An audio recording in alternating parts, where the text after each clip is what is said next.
Now the serpent was more subtle than any beast of the field which the Lord God had made.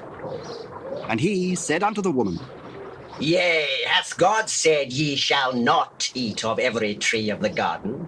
We may eat of the fruit of the trees of the garden, but of the fruit of the tree which is in the midst of the garden, God hath said, Ye shall not eat of it, neither shall ye touch it, lest ye die. Ye shall not surely die. For God doth know that in the day ye eat thereof, then your eyes shall be opened, and ye shall be as gods, knowing good and evil.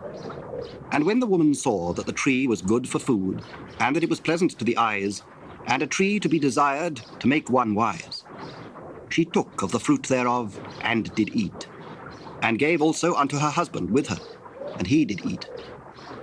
And the eyes of them both were opened, and they knew that they were naked. And they sewed fig leaves together, and made themselves aprons. And they heard the voice of the Lord God walking in the garden in the cool of the day. And Adam and his wife hid themselves from the presence of the Lord God amongst the trees of the garden. And the Lord God called unto Adam, and said unto him, Where art thou? I heard thy voice in the garden, and I was afraid because I was naked, and I hid myself. Who told thee that thou wast naked? Hast thou eaten of the tree whereof I commanded thee that thou shouldest not eat? The woman whom thou gavest to be with me, she gave me of the tree, and I did eat. What is this that thou hast done? The serpent beguiled me, and I did eat. And the Lord God said unto the serpent, Because thou hast done this, thou art cursed above all cattle, and above every beast of the field.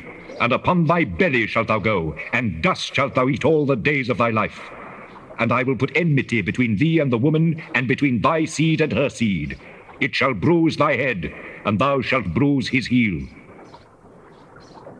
Unto the woman he said, I will greatly multiply thy sorrow and thy conception. In sorrow thou shalt bring forth children, and thy desire shall be to thy husband, and he shall rule over thee.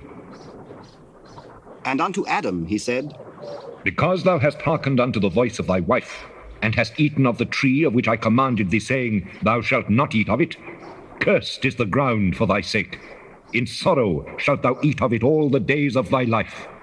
Thorns also and thistles shall it bring forth to thee, and thou shalt eat the herb of the field. In the sweat of thy face shalt thou eat bread, till thou return unto the ground, for out of it wast thou taken. For dust thou art, and unto dust shalt thou return.